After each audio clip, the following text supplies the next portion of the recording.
CNG বাস পরিষেবা চালু উত্তরবঙ্গে। উত্তর দিনাজপুর জেলার রায়গঞ্জ বাস ডিপো থেকে 6টি সিএনজি বাস পরিষেবা চালু করা হয়। সরকারি বাসের উদ্বোধন অনুষ্ঠানে উপস্থিত ছিলেন উত্তরবঙ্গ রাষ্ট্রীয় পরিবহন চেয়ারম্যান পার্থপ্রতিম রায় ও করণদিঘির বিধায়ক ও উত্তরবঙ্গ রাষ্ট্রীয় পরিবহন সংস্থার ভাইস চেয়ারম্যান গৌতম পাল। পার্থপ্রতিম রায় জানিয়েছেন, রায়গঞ্জ বাস ডিপো থেকে 6টি সিএনজি বাস পরিষেবা চালু করা হয় রায়গঞ্জ থেকে শিলিগুড়ি ও রায়গঞ্জ থেকে বহরমপুর পর্যন্ত।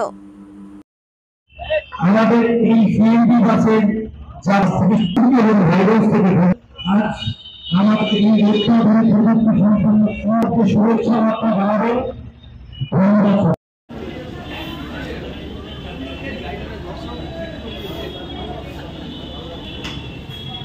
তুমি আরো একবার একটু মঞ্চের সামনে আসবে।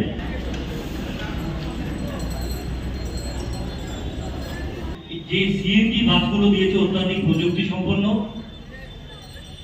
শুরু হতে চলেছে রায়গঞ্জ ডিপো থেকে।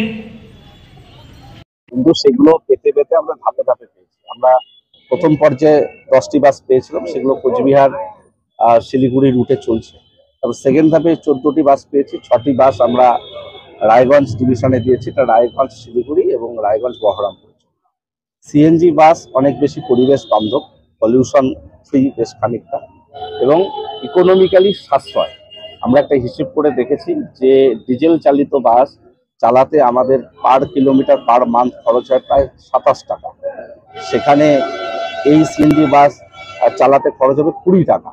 যদিও আমরা বেসরকারি একটি সংস্থার সঙ্গে সিএনজি গ্যাস লিফটিংয়ের একটা আমরা টাই আপ করেছি, যেহেতু এখনো সমস্ত পাইপলাইনের কাজ শেষ হয়নি, আমরা নিজস্ব সিএনজি ফিলিং স্টেশনও ভবিষ্যতে করব, তখন আবার কমে যাবে, সেটা 16 টাকায় পৌঁছবে। অর্থাৎ এতটা ইকোনমিক্যালি সাশ্রয় এবং পলিউশন ফ্রি, এই দুটো বিষয়ের উপর নজর রেখে সিএনজি বাসের উপর গুরুত্ব দেওয়া হয়েছে এবং রাজ্য সরকার আমাদের 30টি বাস দিয়েছেন। প্রাথমিক পর্যায়ে আমরা বাসগুলো ধাপে ধাপে উদ্বোধন করছি। আমরা আজকে 6টি রায়গঞ্জে উদ্বোধন করলাম, পরবর্তীতেও বেশ কয়েকটি জায়গায় যেখানে বাসগুলো দেওয়া হচ্ছে সেখান থেকে উদ্বোধন হবে। তো এটাতে যাত্রীরা অনেক বেশি স্বাচ্ছন্দ্য বোধ করবেন। BS6 মডেলের একদম অত্যাধুনিক বাস, আর সমস্ত বিষয়গুলো ইনস্টল করা আছে, সিসিটিভি, প্যানিক বাটন থেকে শুরু করে সেন্সর সব কিছুই রয়েছে এখানে। তো স্বাভাবিকভাবে একদিকে যাত্রীর স্বাচ্ছন্দ্য যেমন থাকবে, পলিউশন ফ্রি থাকবে, ইকোনমিক্যালি আমাদের পক্ষে বেনিফিটেড হবে। তো সেদিক থেকে এই বাসগুলোতে যাত্রীরা অনেক বেশি প্রেফার করবেন বলে আমরা বিশ্বাস করি। ভাড়া একই থাকছে, সাশ্রয় থাকলেও ভাড়ার নির্ধারিত রেট যেভাবে রয়েছে সেভাবেই করা হচ্ছে। অদূর ভবিষ্যতে গভর্নমেন্ট কোনো পলিসি নিলে ভাড়ার বিষয়টা সম্পূর্ণভাবে গভর্নমেন্ট পলিসি নেয়। আমাদের ভাড়া অত্যন্ত কম বেসরকারির তুলনায়, আমরা সেটাই গভর্নমেন্ট রেখেছে এবং সেভাবেই আমরা চালাচ্ছি। আজকে আমরা এখানে উদ্বোধন অনুষ্ঠান করলাম 6টি বাসের। মাননীয় ভাইস চেয়ারম্যান করণদিঘির বিধায়ক গৌতম পাল সহ সন্দীপ দত্ত, সন্দীপ বিশ্বাস মিউনিসিপ্যালিটি চেয়ারম্যান থেকে শুরু করে আমাদের প্রাক্তন বোর্ড অফ ডিরেক্টর তিলক চৌধুরী, আমাদের আধিকারিকগণ এসেছে।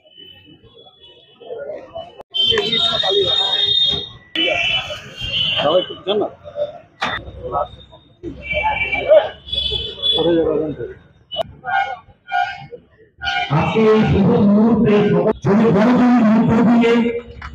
এই আমাদের সিএনজি নতুন বাসের যাত্রাপথকে শুভেচ্ছা জানানোর জন্য আমাদের এই সিএনজি বাসের রায়গঞ্জ থেকে আমাদের এই অত্যাধুনিক প্রযুক্তি সম্পন্ন সমাজকে শুভেচ্ছা বার্তা জানাবে।